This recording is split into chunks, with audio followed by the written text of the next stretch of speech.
Hey everyone, Julie here. Um, so I just want to offer a quick little video that helps to break down the downward facing dog or Adho Mukha Svanasana. This is a really common pose that we see in yoga classes and yoga practices.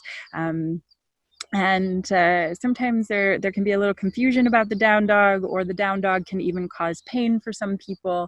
And so I want to offer you some tips and ideas for how to make the downward facing dog work for you. Okay, so I am in this video going to assume that you are already a bit warmed up, and I'm going to offer you one little shoulder exercise before we begin in the down dog. Okay, so I want you to reach out through your arms and really reach so that you feel this little cinching around your lats. So just under and behind your armpits, you're going to feel that part of your body engage as you reach out. So reach out and then zip up through your core. So you're pulling up through your abdomen. So drawing in and up through the core, reach out and start to circle the arms. And you can do this sitting or standing, okay? And you're circling, and start to slow it down and make these circles bigger. And you should start to feel this in your shoulders as well.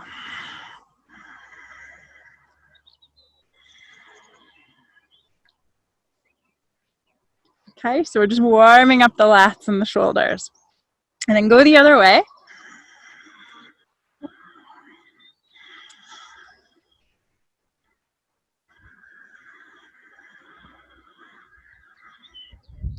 Notice what you're telling yourself about this exercise. If you're saying you can't do it or it's too much, and just remember that this is temporary. This will stop in just a moment.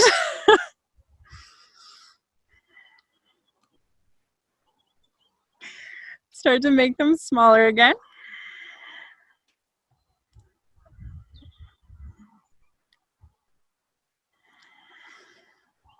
And then take them to a high T and pulse. So you're just pulsing, circle, circle, circle. Okay, and then inhale, reach out.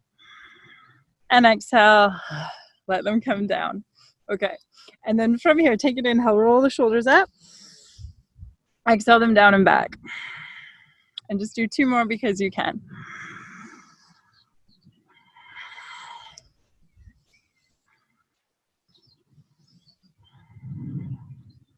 Okay. From here, just a little brief wrist warm up. So what I would like you to do right now is make a stop sign with your left hand, and then take your right hand and just gently pull back. If at any point you get pins and needles, just don't pull back quite so far.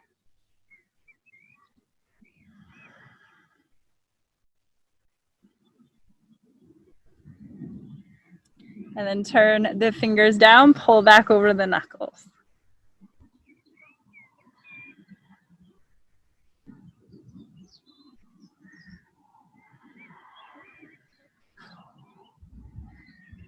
And same to the other side.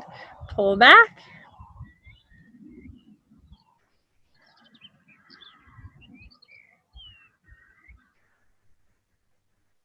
Release, turn down, pull back. So this is a great little wrist stretch warm up anytime you need.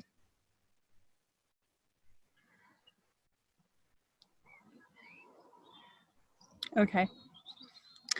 Now, I'm hoping that you'll be able to see this in the grass compared to when we do this on a mat. And I will show you from different angles. So what I would like you to do now, take your hands out in front of you, and you are going to roll over, and you are going to bring yourself up toward a tabletop. And I'm going to keep walking back until, like, yeah, now you can see my hands. I don't think you can see, but there are cows also in the background behind me.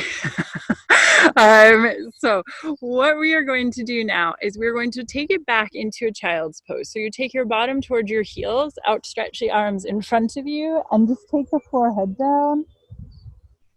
And take a moment just to sigh out there.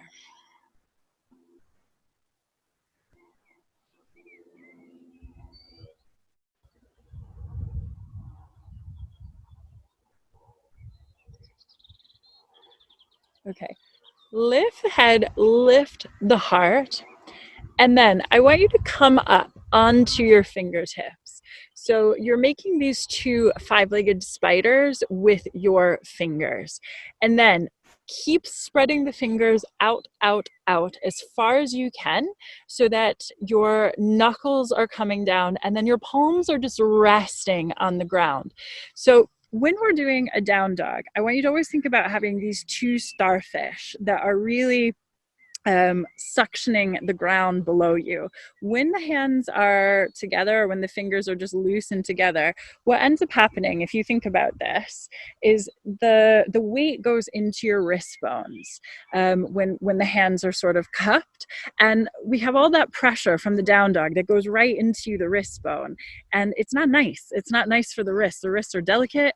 They're not meant to take that kind of weight, and so this is why we want the fingers spread nice and wide. It's not that we can't do weight bearing exercises. We absolutely can, but you need to make sure that the hands are really spread out, the fingers are really spread out to help that weight distribute across the hand rather than just send it into the wrist.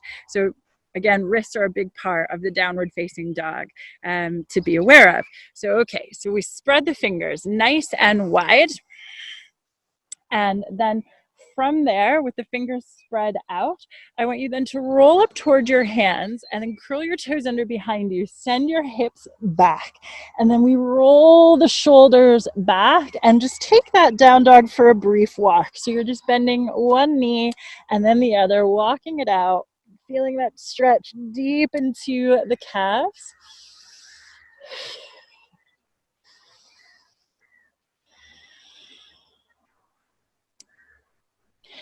Okay, now from here, and I am going to, just so you can really see the lats here, we are going to, what I would like you to do here is, once you are up in that down dog, I want you to really roll the shoulders back, squeezing under the armpits. What often happens here is that people relax the shoulders and they just sink into the joint. Okay, I want you to avoid that sink into the joint. And we're going to geek out on anatomy for a moment, okay? So you can take it down if you want to geek out on anatomy with me. So when you think about the shoulder, when you take the arm up, there is a bone here called the acromion process, or the acromion process. Depends on whether you're using an American or British accent. And that bone is what stops your arm from just flying backward when you lift your arm up. Now, often for men, that bone is bigger than for women. So some men, their arm literally will come to here, and that's it, because the bone stops them from going further. You can see for me, my arm will go quite far back. And there's a mix of the skeletal anatomy and possibly flexibility within the soft tissues, but really, again, it's what's happening in that bone. And so the thing is, I don't want you just to sink into the shoulder and to sink into the skeletal structure. You're going to, again, use your lats. So we spread the fingers nice and wide. We send the hips back. We roll the shoulders back, squeezing under the armpits. So again, you're engaging the lats. It's a bit like you're squeezing lemons under the armpits, okay? Now, likewise, with the legs, some people can put their heels right on the ground and it's okay. Now for me, when I put my heels fully on the ground, I end up rounding in my back. Now if you find you end up rounding in your back, you might want to then instead keep the heels lifted so you get that nice long spine here. If you're going for a calf stretch, you can put the heels down and just have that calf stretch. It's a good calf stretch, really nice for the back of the legs. But then once you've had that stretch, again, if you round in the spine, lift the heels a little bit, roll the shoulders back, and really push back into that downward facing dog. Now, again, this is just a little down dog tutorial, so we can throw in something here just for for the fun of it. So inhale, lift your right leg up, and you're going to take it right on up to the sky. And then exhale, bend that right knee, point the right toes over toward the left side. So you're turning and opening that hip like you have a puppet string from the hip up to the ceiling or to the sky. Then we inhale, we lift that right leg back up. Exhale it down, and we're just going to do a little swap. Left leg coming up. And exhale, bend that left knee, point the left toes all over to the other side, turning and opening that hip.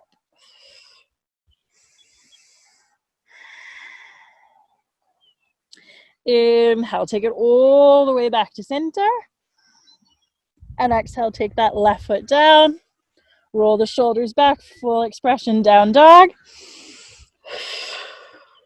And if you want to play with one last thing here, I want you to walk your feet wide. So if you're on a mat, you're walking your big toes onto the edge of the mat, and then letting the other 4 toes, or however many extra toes you have there, you're letting them come out to the edge of the world there, falling off the edge of the world.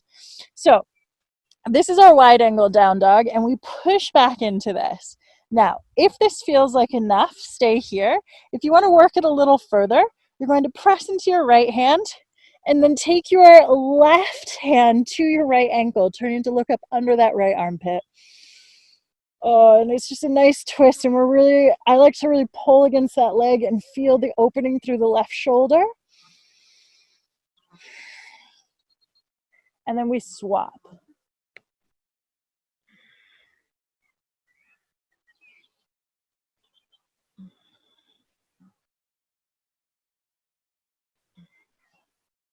Okay, push it all the way back.